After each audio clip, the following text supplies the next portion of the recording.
warahmatullahi wabarakatuh. Sebelumnya saya ucapkan terima kasih untuk guru khusus kepala sekolah dan Bapak dan Ibu guru yang telah hadir berkenan dalam mensupport kegiatan tugas saya, yaitu kegiatan mempresentasikan bagaimana budaya positif yang lainnya. Untuk susunan kegiatan acara, yang pertama yaitu pembukaan doa yang akan dipimpin oleh Bapak Rivaldi. Yang kedua, menyanyikan lagu Indonesia Raya. Yang ketiga, sambutan dari Bapak Kepala Sekolah Bapak Haji Rosyid SPD MSI. Dan terakhir yaitu pemaparan materi yang akan saya sampaikan sendiri. Dan terakhir adalah penutup. Untuk mempersingkat waktu, marilah kita mulai kegiatan acara kita dengan berdoa yang akan dipimpin oleh Bapak Rivaldi. Untuk Bapak Rivaldi dipersilakan.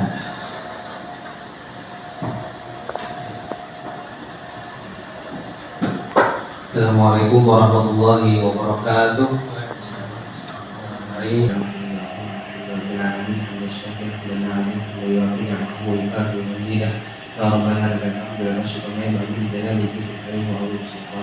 Allahumma salli ala sayyidina Muhammad wa ala ali sayyidina Muhammad. Allahumma ja'alna wa ahlana wa kullana min al-muslimin wa sallim min ahli al-Qur'an wa ahli al-'ilmi wa ahli khairat lana min ahli syarri wa qaid. Allahumma ighfir lana dhunubana wa dhunuba walidayna wa rahmana kama rabbayana saghira. Allahumma arina al-haqqa haqqan warzuqna ittiba'ahu wa arina al-batila batilan warzuqna ijtinabah. اللهم ارحمنا بترك المعاصي وتنمى بيتنا وارحمنا من ان نتكلم ما لا يعنينا وارزقنا حسن النظر فيما يرضينا عنا. اللهم حسن مقاصدنا مقاصد الدنيا والاخره ويسر لنا امورنا امور الدنيا والاخره. Selanjutnya untuk peserta Bapak dan Ibu, mohon berdiri kita sejenak untuk menyanyikan lagu Indonesia Raya.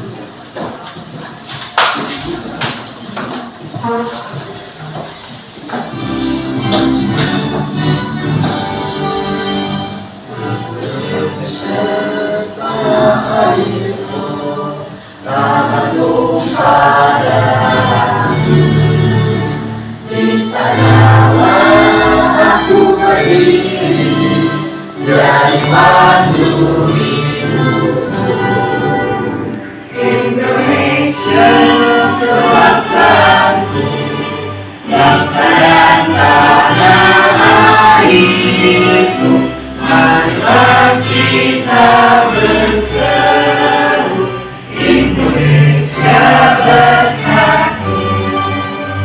Hiduplah tanahku, hiduplah negeriku, bangsaku, rakyatku semuanya. Bangunlah jiwanya, bangunlah badannya untuk Indonesia Raya. Indonesia Raya, merdeka, merdeka, tanahku, negeriku yang tercinta. Indonesia Raya, merdeka, merdeka, hiduplah Indonesia Raya.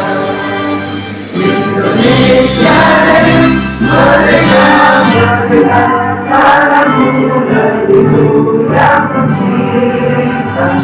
Indonesia Raya, merdeka, merdeka, hiduplah Indonesia Raya. Terima kasih peserta, silakan untuk duduk kembali. Oke, acara selanjutnya yaitu sambilkan dari Bapak Kepala Sekolah SMA 12 Bapak Haji Rosyid SPD MSI. Waktu yang tepat, persilakan.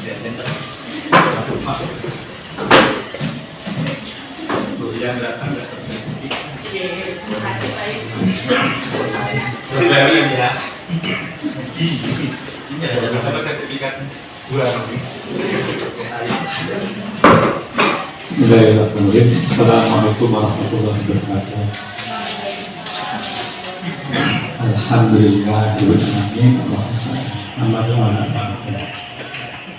Rabu 5 Mei 2024. 5 bulan 5 ini tanggal bagus. Hari Pak Irfan melaksanakan agenda yang cukup. Hari ini judulnya diseminasi disiplin budaya positif. Sudah disiplin terus budaya positif gitu. Wah, ini keren banget ya.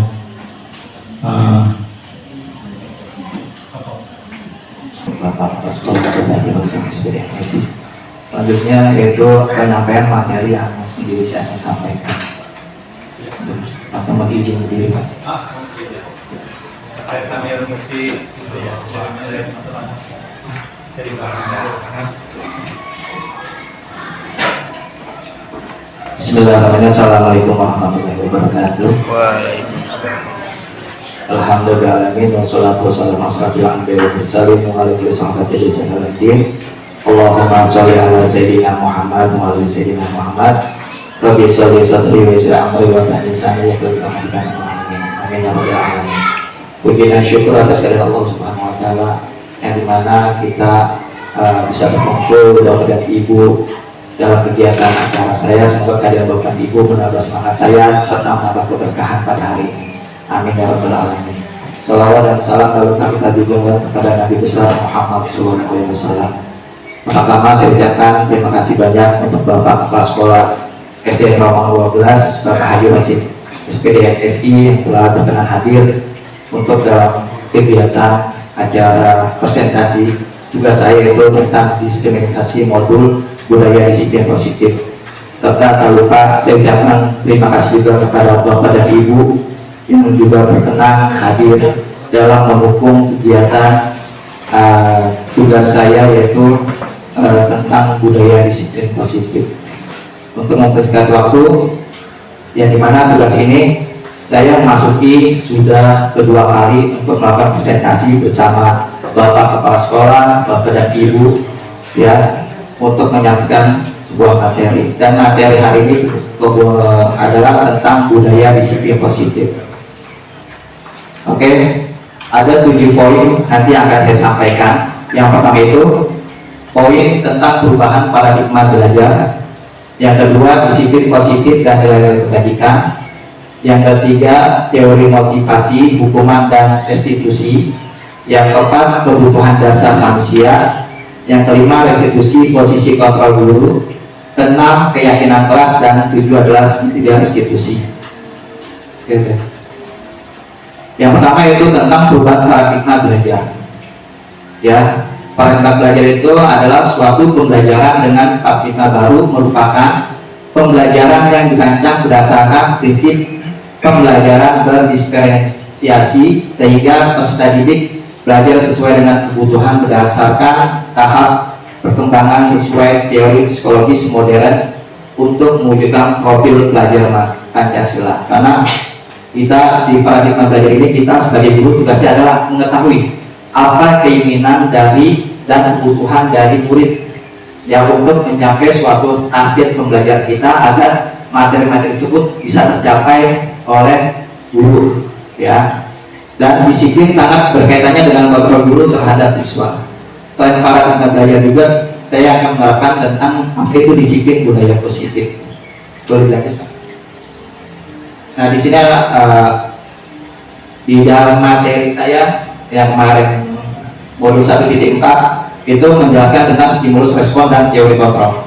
Ya, di sini ada perbedaannya dari stimulus respon dan teori kontrol itu, dan teori-teori dua ini sudah saya membuat suatu kesimpulan. Jadi Pak Agus, kesimpulan yang sudah dibuat di selanjutnya.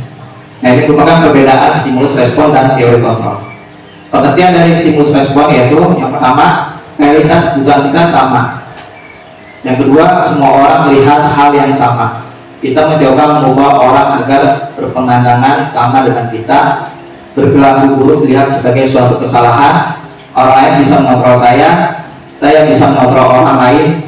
Pemaksaan ada pada saat kehidupan gagal, serta model berpikir menang atau kalah. Nah, di dalam stimulus respon ini akan berubah menjadi suatu teori kontrol yang akan menjadi perubahan, yang dimana kita melakukan perubahan terhadap sikap anak itu atau lebih baik lagi.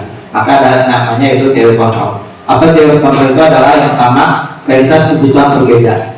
Setiap orang memiliki gambaran yang berbeda. Kita berusaha memahami pandangan orang lain tentang dunia. Semua perilaku memiliki tujuan. Hanya ada yang bisa mengontrol diri Anda. Anda tidak bisa mengontrol orang lain. Kolaborasi dan konsensus menciptakan pilihan baru, model berpikir dan menang-menang.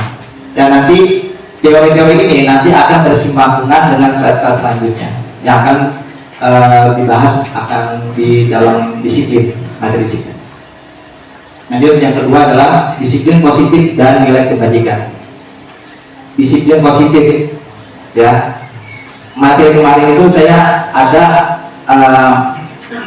memasukkan kata budaya disiplin, ya. Waktu materi pertemuan tentang mengenai tujuan visi kita atau membuat visi kita, itu saya mencatat budaya positif. Nah, budaya positif ini akan dibahas di sini, ya. Apa itu budaya positif? Itu terutama pada disiplin positif.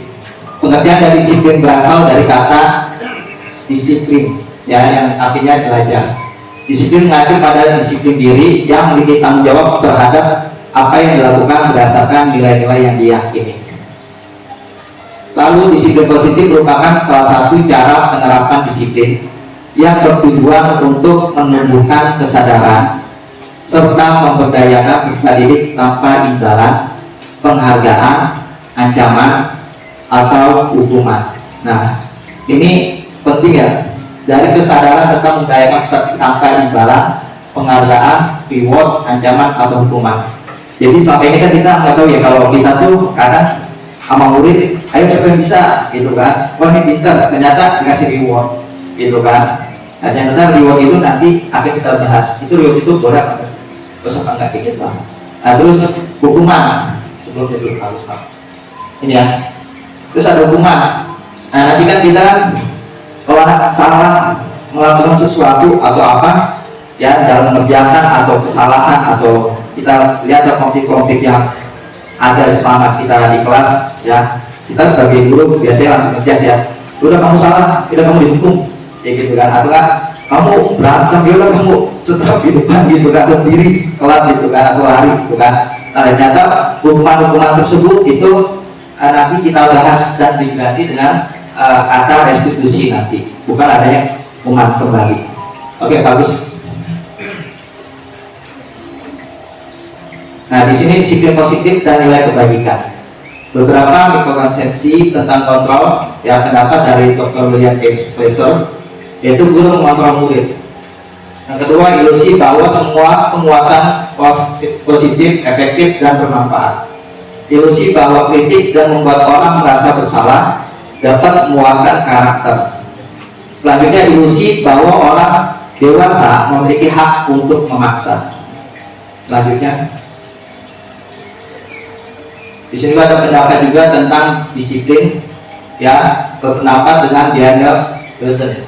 Dalam bukunya Restructuring School Disiplin 2001, dia menyatakan bahwa arti dari kata disiplin berasal dari bahasa Latin, yaitu disiplin, ya, yang artinya belajar. Kata disiplin juga berasal dari akar kata yang sama, disiplin, ya, terus atau murid atau pengikut. Untuk menjadi seorang murid atau pengikut, seseorang harus paham betul alasan mengapa mereka mengikuti suatu aliran atau ajaran tertentu, sehingga motivasi yang terbangun adalah motivasi intrinsik, bukan ekstrinsik. Dari nilai-nilai budaya positif, ya, bisa disimpulkan beberapa nilai kebajikan yang kita dapat apabila kita menerapkan di sekolah kita, yaitu pertama, kita menerapkan nilai beriman dan bertakwa kepada Tuhan Yang Maha Esa atau berakhlak mulia. Yang kedua, nilai mandiri. Yang ketiga, berkarakteristik kritis, berkinerja global, gotong royong, dan kreatif.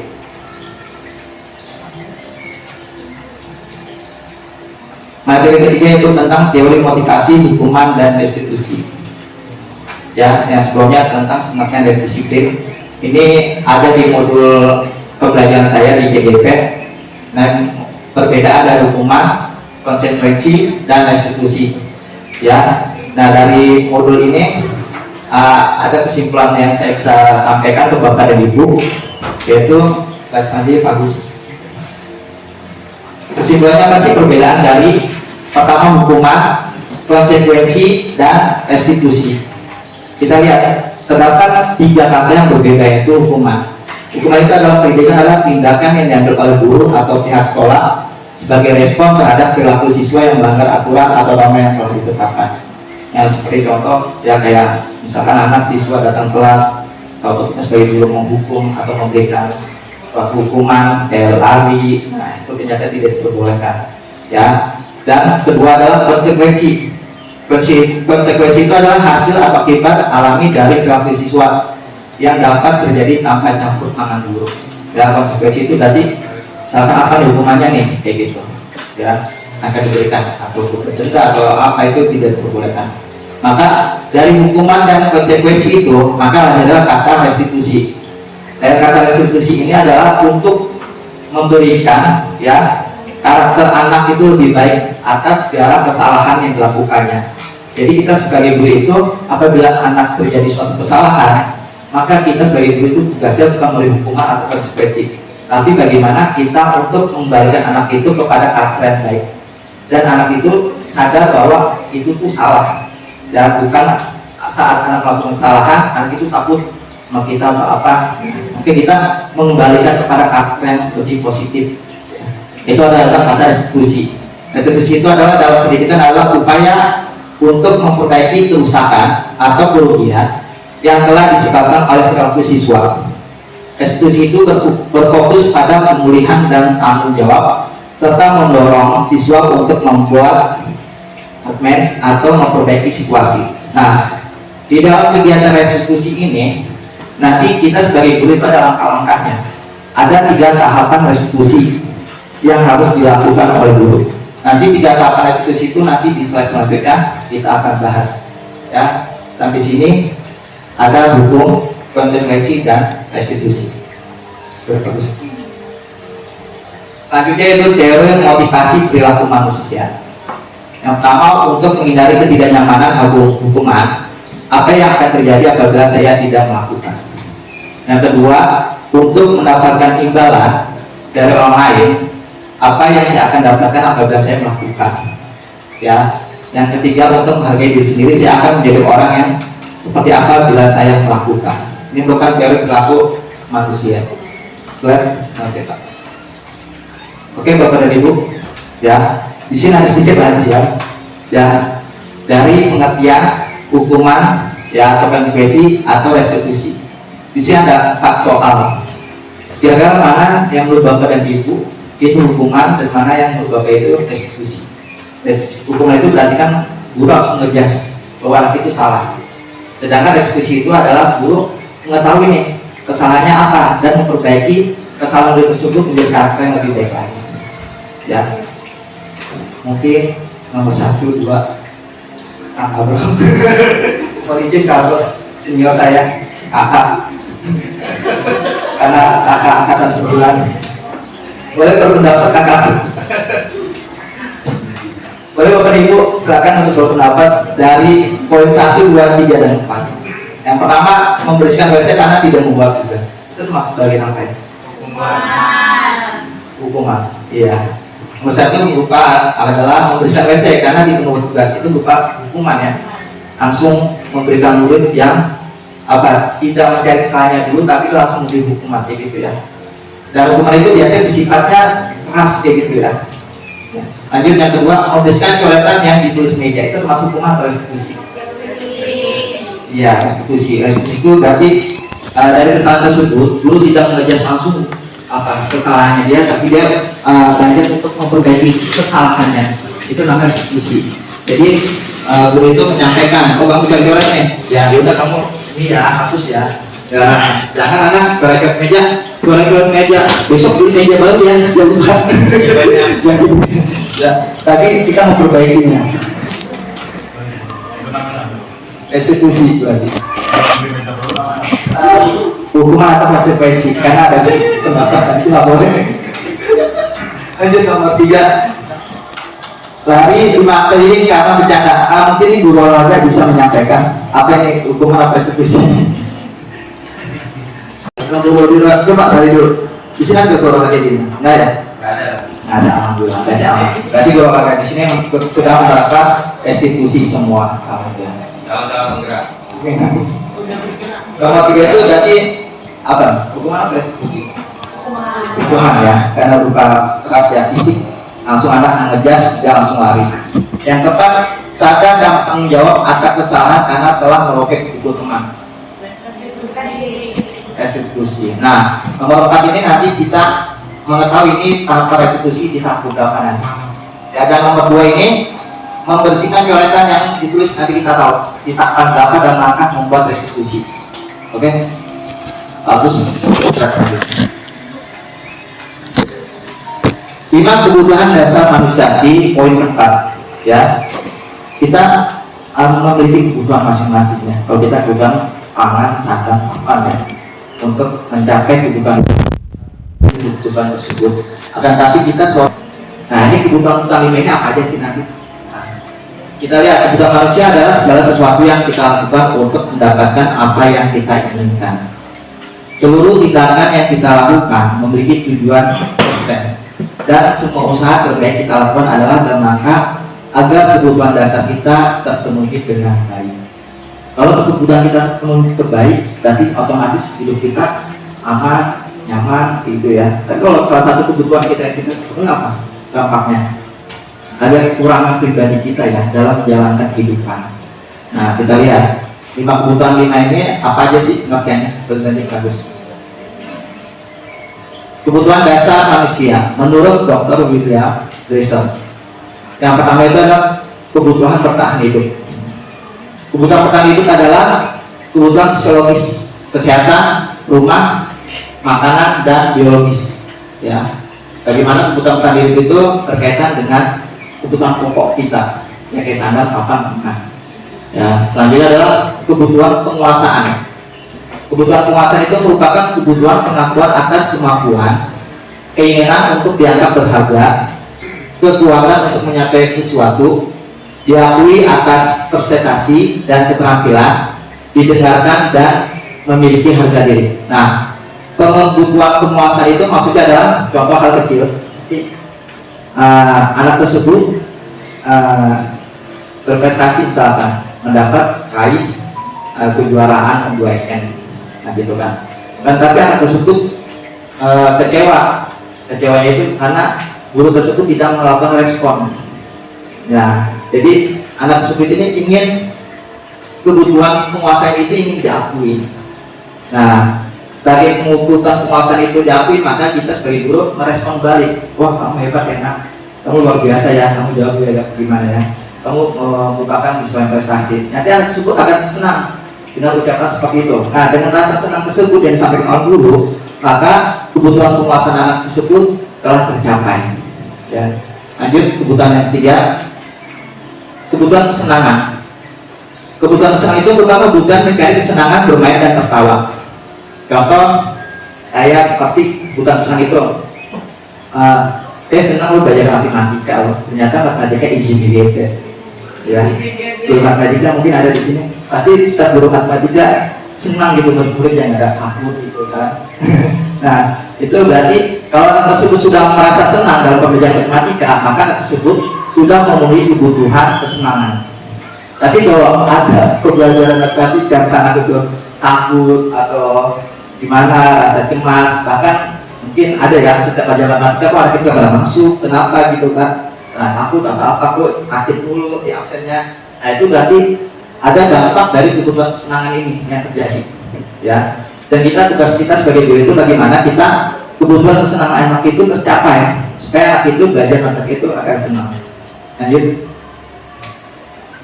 kebutuhan kasih sayang dan rasa diterima. Kebutuhan kasih sayang ini biasanya, mama ada anak yang suka caper gitu, apa suka Pak gitu, nanya mulu, dan kita, kamu caper banget sih, ya kayak gitu ya. Ditanya ini maksud gini loh, nah gitu. Nah, kebutuhan kasih sayang itu merupakan kebutuhan yang disayangi dan terima, kebutuhan tetap terhubung dengan orang lain. Dan kebutuhan kasih sayang ini merupakan kita sebagai guru ini merupakan orang tua kedua sebagai guru, yang mana kita harus memberikan kasih sayang kepada murid dan tidak ada pembedaan. Ya, di sini tidak ada pembedaan, itu maksudnya anak itu misalnya lebih atau kurang, kita sama memberikan suatu kasih sayang tersebut. Nah, lanjut. Dan kelima ada kebebasan. Kebutuhan kebebasannya adalah anak dengan kebutuhan kebebasan yang tidak menginginkan pilihan. Mereka perlu banyak bergerak, suka mencoba-coba, tidak terlalu terpengaruh orang lain, dan senang mencoba hal yang baru dan baru. Ya, jadi kebutuhan kebebasan ini kita memberikan suatu kebebasan, dan kata-kata bukan bebas banget ya. Kebebasan itu bagaimana anak tersebut bisa menggali pribadinya itu ya untuk mencari sesuatu. Misalkan anak tersebut kita eksplor, dia kemana nih, mau kemana nih? Oh, misalkan dia eksplornya itu misalkan lebih jagonya ke futsal, ya. Karena anak itu kan memiliki kekurangan dan kelebihan masing-masing. Di balik kelemahan atau kekurangan tersebut, pasti dia mempunyai hal yang kelebihannya sendiri dan tidak bisa disamakan oleh anak-anak yang lain. Jadi kita sebagai tugas guru itu jangan kita tahu tentang kelemahan anak tersebut, tapi kita harus mengetahui kelebihan anak tersebut apa yang kita harus membantu eksplornya itu, ya, supaya kebutuhan kebebasan anak itu tercapai. Oke, lanjut Pak Agus. Di sini ada soal lagi, kita boleh menjawab. Ada 3 pertanyaan, Bapak Ibu boleh menjawab. Ini saya kasih pilihannya. Ini kebutuhan penguasaan, kasih sayang, bertahan hidup, kesenangan atau kebebasan. Boleh bisa menjawab ke depan atau gimana? Bu Gita mungkin mau jawab ke depan. Bu Gita kayaknya dikit paham gitu. Paham gitu. Kita sama kita. Atau Bu Rahmat. Nomor 1 kita bahas ya. Andi sedih karena pagi hari ini tidak disapai oleh guru. Apa sih? Kasih sayang. Itu hanya kecil aja sudah mencontoh atau itu ya, menanyakan tentang kebutuhan kasih sayang. Jadi jangan sampai kita ngajarin anak jangan lupa sapa ya, tapi kita lupa nggak sapa anak-anak. Kita lewat aja gitu kan. Jangan sampai kayak gitu. Ternyata ada kata Andi sedih karena pagi hari tidak disapa oleh guru. Ternyata anak itu pengen disapa, yang kita yang pengen disapa dulu ya. Kalau kita bergantian gitu. Karena untuk memenuhi kebutuhan kasih sayang tersebut, jadi saling menyapa. Yang kedua, Dodi merasa sebel ya dengan bapak dan ibu karena gambarnya kurang bagus. Berarti apa ya? Apa? Ya ini sebel, itu sebel nih. Bapak capek-capek buat ya, ada kesenangan. Apa? Ada kayak gitu kan mengharu. Ini butuhnya penguasaan, kasih sayang, bukan hidup, kesenangan atau kebebasan. Bapak udah capek buat Pak, ini Pak Monas Pak, masa nggak dinilai Pak? Bingung. Ya, berarti nomor 2 itu merupakan Dodi merasa sebel. Sebel itu kan berarti kan ada rasa kekecewaan ya. Kekecewaan apa kita lihat? Kekecewaan ini dengan bapak ibu karena gambarnya itu kurang bagus. Ya, dari hasilnya itu Dodi tidak diakui oleh bapak dan ibu. Ya, atau apa gimana ya? Nggak dinilai atau nggak direspon. Ya, berarti Dodi ini merasa kurangnya kebutuhan apa? Dodi ini merasa kurangnya kebutuhan dari penguasaan, betul. Ya, karena Dodi ini udah berusaha keras, ya, menggambar atau apa. Jadi bapak dan ibu harus paham ya. Jadi itu saat kita memberikan tugas atau apa di kelas, ya, walaupun kita nggak sempat menilai, minimal kita memberikan respon dengan cara memujinya. Oh kamu bagus banget ya gambarnya. Oh kamu bagus banget ya kayaknya ya. Ya, walaupun kita nggak sempat menilai, karena dengan rasa respon tersebut atau simpatik tersebut kita sebagai guru sebagai murid itu kan dengan murid itu berarti kita sudah mencapai kebutuhan tentang penguasaan murid tersebut. Dan murid tersebut akan responnya itu baik ya, dan senang gitu. Lanjut yang ketiga, belajar matematika itu itu seru. Iya, ya yang tadi yang saya bilang. Kalau anak tersebut sudah di kelas penunggu kita dengan rasa nggak sabar, ada nggak? Kadang anak gue nggak sabar nih bapak mana sih, jadi gue mana gitu kan, nggak datang gue bang. Anak itu kan seneng kan, ya. Nah itu berarti anak tersebut sudah mendapatkan nilai apa? Kebutuhan kesenangan, gitu kan. Terus Pak lagi dong Pak, belajar lagi dong, nambah lagi gitu siswa kita. Tapi boro-boro ya, oh udah Pak istirahat Pak, capek. Oh udah Pak, jam berapa pusing banget gitu ya. Nah itu berarti kalau ada kayak gitu, berarti kebutuhan kesenangannya itu kurang. Tapi kalau anak itu sudah lupa waktunya, bahkan dia asik belajar, ya, nah itu merupakan anak tersebut sudah memenuhi kebutuhan kesenangan. Nah di sini tapi PR kita sebagai guru bagaimana anak itu belajarnya itu tidak terasa dan tidak melihat jam. Itu tugas kita, ya bisa nggak? Anak itu belajar tapi nggak tema lagi. Pak jam habis Pak, udah belum sih? Bisa, ya, nggak ada jam. Nggak ada Di lapangan nggak ada jam. Iya. Oke lanjut, bagus. 5. Posisi kontrol restitusi. Yang tadi menyambung tentang restitusi. Sebelum masuk langkah membuat restitusi, nah sekarang saya akan menjelaskan tentang 5 posisi kontrol tentang restitusi, yaitu sebagai penghukum, pembuat rasa bersalah, teman, pemantau, atau manajer. 5 kontrol restitusi ini adalah 5 kontrol yang dimana harus dimiliki oleh setiap guru. 5 kontrol restitusi ini. Oke, selanjutnya Pak. Yang pertama, restitusi seorang guru sebagai penghukum. Pak, saya potong dulu. Teman-teman ini kan materinya bagus ya, karena berkaitan langsung dengan anak kelasnya gitu ya. Kalau ikuti sampai selesai. Sebenarnya saya ingin juga ikut sampai selesai berkaitan dengan materinya bagus ya. Itu berkaitan dengan pelayanan kita ke anak. Cuma anak-anak saya udah tinggal tanggapan saya dan lebih membawa. Jadi saya duluan ya. Kalau perlu ganteng ya. Oke Bapak Ibu, saya akan menjelaskan 5 kontrol kita sebagai guru. Yang pertama itu sebagai penghukum. Seorang penghukum bisa menggunakan hukuman fisik maupun verbal.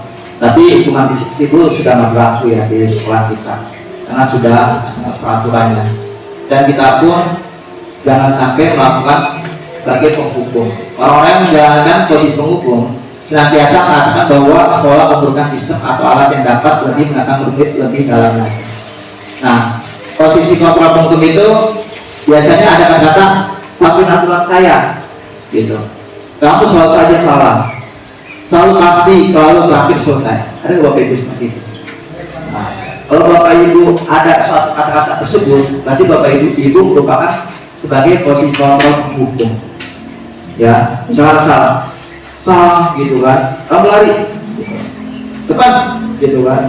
Tapi lagi tugasnya nih, berarti Ibu merupakan salah satu posisi kontrol penghukum. Oke, lanjut bagus. Yang kedua, posisi kontrol sebagai pembuat rasa bersalah.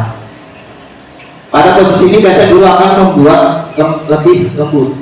Pembuat rasa bersalah akan menggunakan keheningan yang membuat orang lain merasa tidak nyaman, bersalah atau rendah diri. Kata-katanya itu seperti ini. Ibu sangat kecewa sama kamu ya. Gitu. Berapa kali Bapak harus memberitahukan kamu ya? Gimana coba orang tua kamu tahu kamu membuat begini? Nah, kalau Bapak dan Ibu ya mengalami konflik seperti ini dan Bapak Ibu ada rasa seperti ini atau perkataan seperti ini, misalkan ada anak berantem, ya kamu gotong nggak? Berantem dulu ya, Ibu kecewa gitu kan? Nah, berarti Bapak dan Ibu sudah ada di posisi kontrol, yaitu sebagai pembuat rasa bersalah. Ya, lanjut bagus. Yang ketiga, posisi kontrol sebagai teman. Posisi kontrol sebagai teman adalah tidak akan menyakiti murid, namun akan tetap berupaya mengontrol murid melalui persuasi, ya apa aja kan. Posisi teman pada guru ini bisa berupa negatif ataupun positif, ya. Nah contohnya itu seperti, ayo bantulah demi Bapak ya. Ayo ingat tidak bantuan Bapak sama ini. Ya sudahlah kali ini tidak apa-apa. Nanti Ibu bantu selesaikan atau bereskan. Nah posisi kontrol sebagai teman ini misalkan kita tidak ada perbedaan, tapi kita dengan murid itu kayak best friend, ya gitu. Nah itu merupakan posisi kontrol itu kita sudah di posisi sebagai teman. Misalkan ada perusahaan, yaudahlah besok yang lain lagi ya, nggak ada perubahan anaknya atau nggak kasih arahan atau apa, kita nanti itu disebut dengan posisi kontrol sebagai teman. Ya lanjut bagus. Posisi kontrol sebagai pemantau. Pemantau itu berarti mengawasi. Pada saat kita mengawasi, kita bertanggung jawab atas perilaku orang-orang yang kita awasi. posisi pemantau berdasarkan pada peraturan dan konsekuensi. Dengan menggunakan sanksi konsekuensi, kita dapat misalkan hubungan pribadi dengan murid sebagai seorang yang menjalankan posisi pemantau. Pertanyaannya, yang sering diucapkan oleh posisi pemantau adalah peraturan apa? Apa yang telah kamu lakukan? Sanksinya apa? Nah ini pernah terjadi nggak Bapak dan Ibu di kelas? Misalkan yang nggak tiket, pokoknya kita apa di bla bla bla gitu kan? Ya peraturannya gini, pokoknya ini, gitu ya. Pokoknya yang berisik, bla bla bla bla bla gitu, ya kan? Nah itu berarti Bapak dan Ibu sebagai posisi pemantau atau yang sudah memberikan suatu peraturan tersendiri tanpa adanya kesepakatan nanti atau keyakinan kelas. Nanti itu akan saya bahas juga di keyakinan kelas nanti. Ya lanjut. Yang kelima adalah posisi sebagai manajer. Apa itu sebagai posisi manajer? Posisi manajer adalah posisi di mana guru berbuat sesuatu bersama murid, mempersilahkan murid, mempertanggungjawabkan perilakunya, mendukung murid agar dapat menemukan solusi atas pemisahan sendiri. Seorang manajer telah memiliki keterampilan posisi teman maupun pemantau, dan dengan demikian bisa jadi waktu-waktu tertentu kembali kepada kedua posisi tersebut. Ya, maksudnya ini posisi manajer adalah di mana suatu kesalahan atau konflik yang terjadi oleh guru tersebut sudah melakukan tugasnya untuk memecahkan suatu konflik tersebut. Itu pada sesuatu posisi kontrol manajer. Ya, jadi posisi kontrol manajer ini merupakan posisi di antara 5 ini, ya. Yang terkait itu adalah yang kita terapkan, yaitu posisi manajer. Di mana dalam suatu konflik atau masalah yang terjadi di sekolah yang dilakukan oleh murid, maka kita harus menjadi posisi manajer, ya, untuk memperbaiki suatu kesalahan yang telah dilakukan oleh murid. Dan bahasa itu misalkan apa yang kita yakini, apa kamu meyakini? Jika kamu meyakini, apa kamu bersedia memperbaikinya? Nah, jadi kesalahan-kesalahan tersebut tugas guru adalah memperbaikinya, menanyakan kembali apa kesalahannya, sehingga siswa tersebut sadar dan tidak akan mengulangi kesalahan tersebut. Lanjut. Oke. Di sini ada soal lagi. Posisi kontra sebagai manajer, ya, ada 3 soal. Ini termasuk sebagai posisi penghukum, pembuat merasa bersalah, teman, pemantau atau manajer. Mungkin bisa dijawab Bu Jessica. Yang pertama, Andi disuruh lari ke lapangan oleh Pak Guru karena datang telat ke sekolah. Itu termasuk posisi apa sih, Guru? Udah langsung mengejas ya. Nah, kalau udah langsung mengejas anak, salah pokoknya. Yang benar itu guru, murid salah. Ya, tanpa mengetahui alasan murid dulu kenapa dia bisa terlambat. Ya, kalau guru tersebut langsung mengejas atau menghukum murid tersebut tanpa mengetahui apa kesalahannya dan tidak memberikan solusinya, maka guru tersebut adalah sebagai penghukum. Ya, lanjut nomor 2. Bapak guru kecewa melihat siswa kelas 5 yang nilai ulangannya banyak di bawah KPM. Bapak guru hanya kecewa, merasa bersalah. Ya, Bapak guru hanya kecewa tapi tidak memberikan solusi bagaimana nilai tersebut naik. Ya, hanya lepas saja gitu. Bapak Ibu kecewa gitu kan, misalkan. Tapi tidak memperbaiki kesalahannya yang terjadi pada bapak tersebut, Bapak guru tersebut. Ya, berarti nomor 2 adalah sebagai pembuat merasa bersalah. Nomor 3, akhirnya masalah konflik Dodi dan Dido, ya, ini anak kembar mungkin Dodi dan Dido, telah selesai karena ibu guru telah menjadi penengah atas kesalahan pahaman yang terjadi. Jadi Dodi dan Dido ini ada konflik, ya, dan guru ini memecahkan suatu permasalahannya secara bersama-sama. Maka nomor 3 ini posisi konflik sebagai apa? Pak? Ya, apa berisikan? Iya, benar. Sebagai manajer. Ya, luar biasa. Bu Jessica mau biasa nanti akan konsultasi dengan Pak Jessica. Kalau program selanjutnya. Ya, amin. Kita doa. Ya, nomor 3 adalah sebagai manajer, karena sudah melakukan langkah restitusi memperbaiki dirinya. Oke, lanjut. Selanjutnya poin ke-6 adalah membuat keyakinan kelas. Ya, kalau kita kan kadang mengetahui peraturan kelas ya. Nah, tapi kita ada bahasa itu keyakinan kelas. Keyakinan kelas itu merupakan nilai-nilai kebaikan atau prinsip yang disepakati secara universal, orang akan lebih semangat atau bergerak untuk melaksanakan keyakinan daripada hanya mengikuti aturan. Ya, jadi ini terdapat perbedaan antara peraturan dan keyakinan. Ya, jadi kalau peraturan itu biasanya kan hanya dibuat oleh guru tersebut ya, tanpa adanya kesepakatan dengan murid-murid. Tapi kalau dengan membuat keyakinan kelas, berarti kita itu secara bersama-sama nih, kita sebagai guru dan murid-murid, apa sih yang diinginkan oleh murid dalam berjalannya suatu proses pembelajaran, apa yang diinginkan oleh murid, apa yang dibutuhkan oleh murid. Nah, terus apa keyakinan itu yang disepakati secara bersama-sama, dan apa itu disebut juga dengan keyakinan kelas. Ya, dalam penerapan keyakinan kelas, jika terjadi pelanggaran, tentu akan ada sanksi atau hukuman atau restitusi. Ya, jadi ada setengahnya yaitu pemecahan masalah atau konflik tersebut dilakukan secara bersama-sama kesalahan tersebut dengan cara restitusi. Sedangkan hukuman merupakan identitas gagal, ya, dan disiplin merupakan identitas yang berhasil.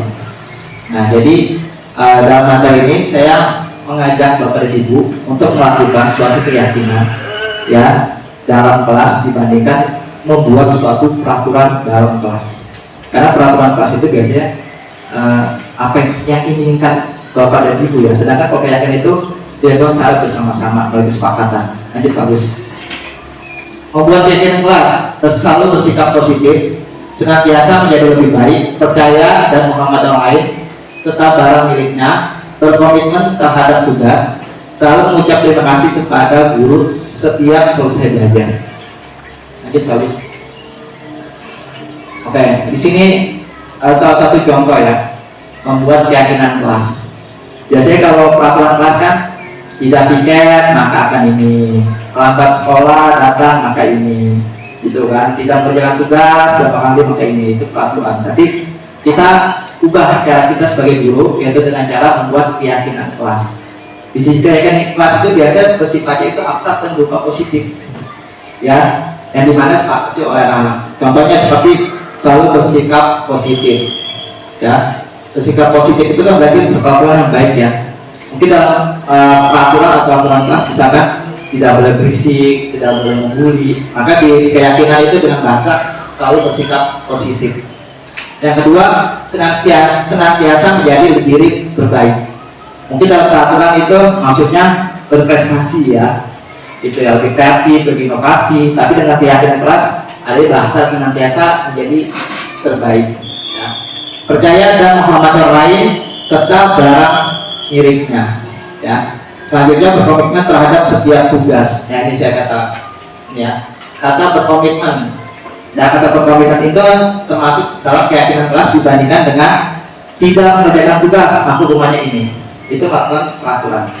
Ya, tapi dengan ada kata berkomitmen terhadap setiap tugas, maka ini sudah termasuk tentang keyakinan kelas. Yang terakhir adalah senantiasa membantu.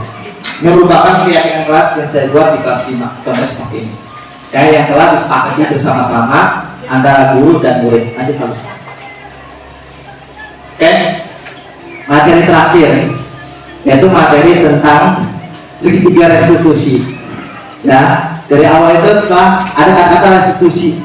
Apa sih restitusi yang tadi ya? Nah, langkah-langkahnya seperti ini. Kalau tadi di awal pengertiannya, dan sekarang adalah langkah-langkahnya yang harus kita ketahui ya untuk melaksanakan segitiga restitusi itu, ya, sehingga suatu konflik atau permasalahan yang terjadi ya setiap anak, bapak dan ibu guru itu harus melakukan langkah segitiga restitusi, ya.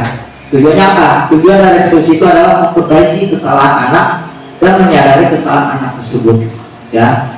Yang pertama itu adalah menstabilkan identitas. Kita semua akan melakukan hal yang terbaik yang bisa kita lakukan. Ya, yang pertama menstabilkan identitas. Yang kedua, validasi tindakan yang salah. Yang ketiga, menanyakan keyakinan. Nah, ketiga langkah ini, ya, itu yang harus kita lakukan nanti Bapak dan Ibu apabila nanti kita mendapatkan suatu konflik yang terjadi pada murid kita. Ya, boleh, bagus, silakan ya. Oke, yang pertama itu menstabilkan identitas. Berbuat salah itu tidak apa-apa. Maksudnya berbuat salah apa maksudnya apa ya? Berarti berbuat salah Pak selamanya. Enggak gitu. Maksudnya berbuat salah itu, ya kita menanyakan dulu nih kesalahan anak apa. Dalam menstabilkan identitas kita adalah tugasnya menanyakan dulu kesalahan anak itu apa. Ya. Terus tidak ada manusia yang sempurna. Saya juga pernah melakukan kesalahan. Kita bisa menyelesaikan ini. Bapak dan Ibu tidak tertarik mencari siapa yang salah, tetapi Bapak dan Ibu mencari solusi. Dan ada kata mencari solusi dalam menstabilkan identitas. Selanjutnya kamu berhak merasa begitu. Apakah kamu sedang menjadi teman yang baik buat dirimu atau sendiri?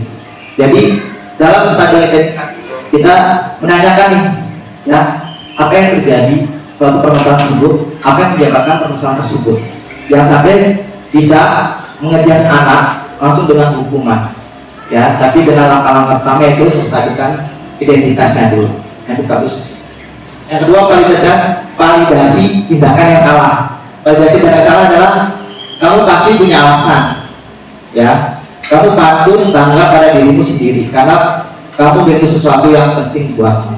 Nah, validasi tindakan yang salah itu maksudnya adalah setelah kita mengetahui kesalahan anak dan kita sebagai guru itu memberikan atau mengarahkan, ya, tentang kesalahan tersebut. Misalkan hal tersebut lambat, ya, atau tidak memberikan tugas. Nah, kita udah tahu nih alasan siswa tersebut, oh karena ini. Dan sebagai validasi tindakan yang salah, kita memperbaiki kesalahan tersebut. Ya, besok kamu kayak gini ya, jangan gini lagi. Nah, itu merupakan langkah kedua dari validasi tindakan yang salah. Yang ketiga, menanyakan keyakinan apa yang kita percaya sebagai, ya, maksudnya adalah apa yang kita percaya sebagai kelas atau keluarga, apa nilai umum yang kita telah sepakati, apa bayangan kita tentang kelas yang ideal, kamu mau jadi orang seperti apa. Maksudnya adalah gini, setelah melakukan langkah pertama menanyakan alasan apa yang terjadi kesalahan anak, ya, yang langkah pertama, terus langkah kedua kita memperbaiki kesalahan anak supaya tidak mengulangi lagi. Nah, dan ketiga, maka anak tersebut kita mengingatkan lagi, ya, tahu nggak keyakinan kelas yang kita sepakati.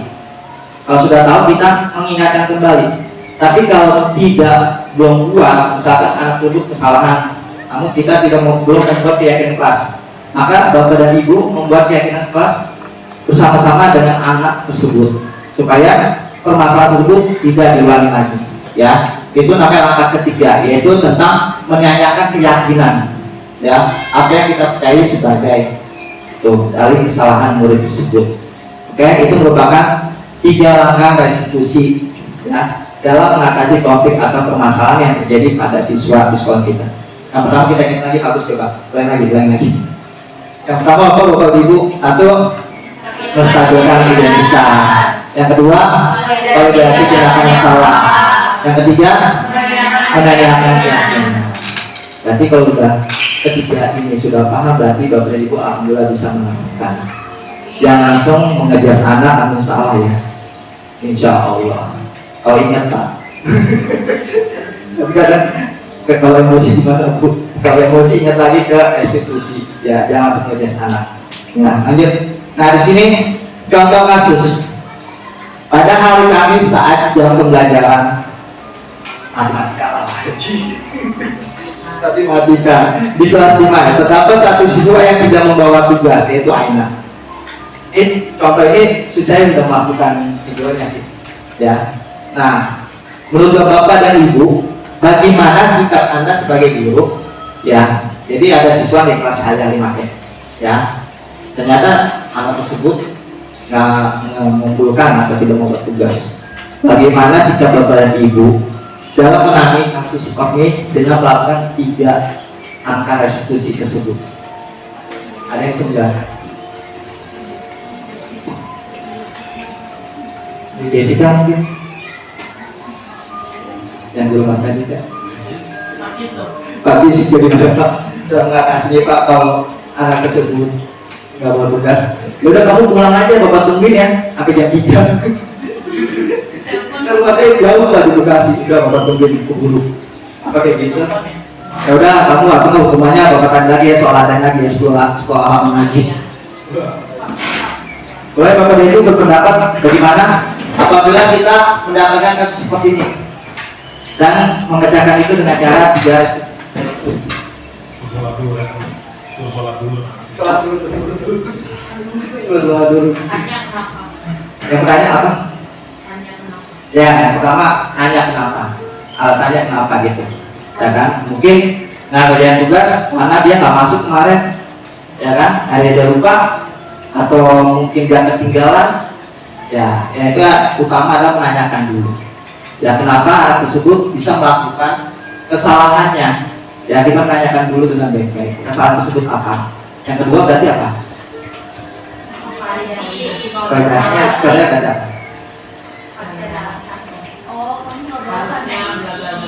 Oh, kamu keluar karena ini, sebaiknya maka kamu jangan ulangi lagi ya, begitu ya.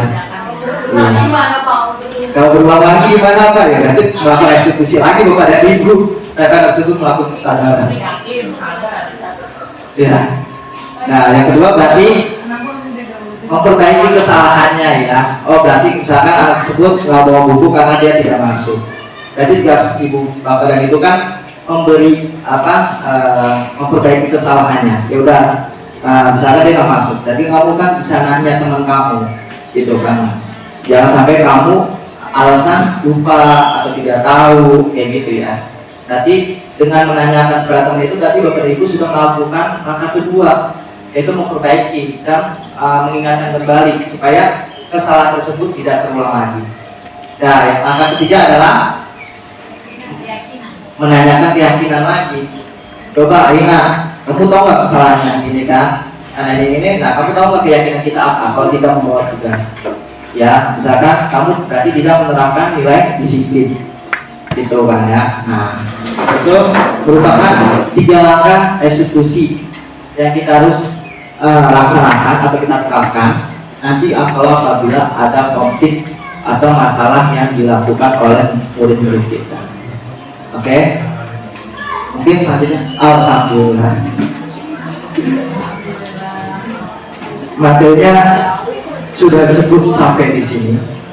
Mungkin ada yang ingin menanggapi dari materi saya, atau nanti angkanya ingin meminta buat belajar di rumah.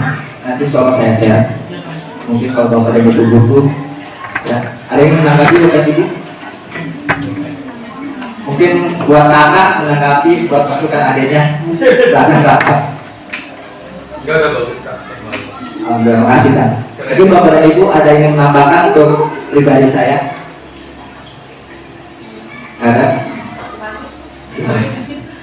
Oke, kalau sudah selesai dan tidak ada penanggapan lain, kurang lebihnya saya mohon maaf apabila dalam menyampaikan materi pada siang hari ini saya ada kekurangan, ya karena terkait kebutuhan yang Maha Esa. Yaitu untuk budaya. Wassalamualaikum warahmatullahi wabarakatuh. Terima kasih Bapak Ibu yang hadir dan sudah mendukung kegiatan saya. Terima kasih Bu Ibu, mahasiswa, terima kasih.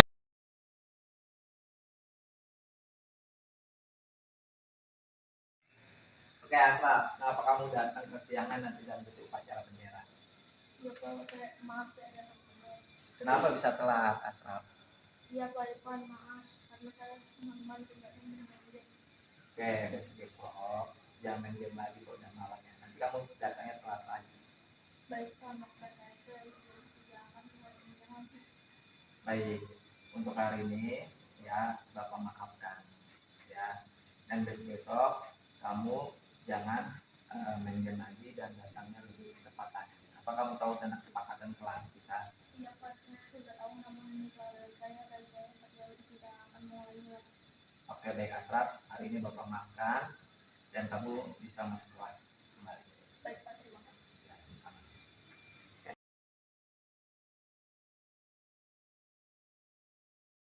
Bismillahirrahmanirrahim. Assalamualaikum warahmatullahi wabarakatuh. Waalaikumsalam warahmatullahi wabarakatuh. Kelas 5. Oke, untuk hari ini Rabu 29/2024 sebelum kita mulai kegiatan kita ya, Bapak di sini akan membuat sebuah keyakinan kelas kita. Apa itu keyakinan kelas? Keyakinan kelas itu adalah kesepakatan kita bersama Untuk apa Pak? Untuk kita agar lebih disiplin lagi belajar. Ya, untuk membatasi perilaku kita ya yang berupa hal-hal yang negatif. Paham? Nah, nanti Bapak kasih stick note ini, kamu tulis apa yang kamu inginkan dengan keyakinan kelas kita. Ya. Misalkan kamu, Pak, aku mau nulis kita harus disiplin. Dilarang berisik saat belajar. Ya, silakan.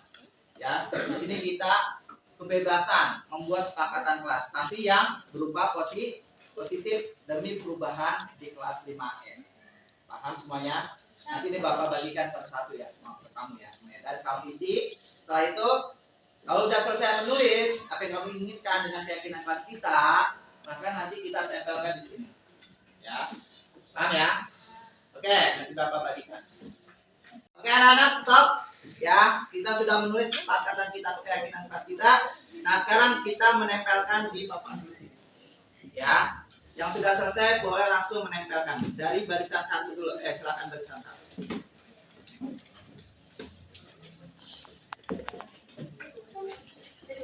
Di garis ini. Lanjut sampingnya lagi.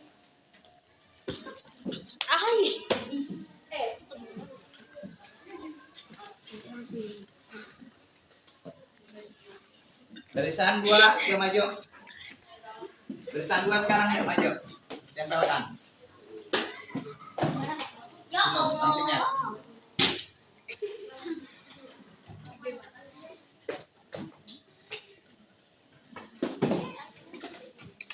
Oke anak-anak. Ya, hasil-hasil kamu sudah dikumpulkan di depan. Ya, nanti Bapak bacakan. Setelah itu kita membuat kesimpulan. Apa yang kalian inginkan dari keyakinan kelas yang sudah kalian tulis. Yang pertama itu kita lihat ya. Yang pertama mengumpulkan PR tepat waktu. Setuju? Setuju. Lanjut, next. Ya. Ada yang menginginkan tempat duduknya bebas. Setuju? Lanjut, next. Guru tidak boleh marah-marah. Oke, lanjut. Boleh berpindah-pindah duduk.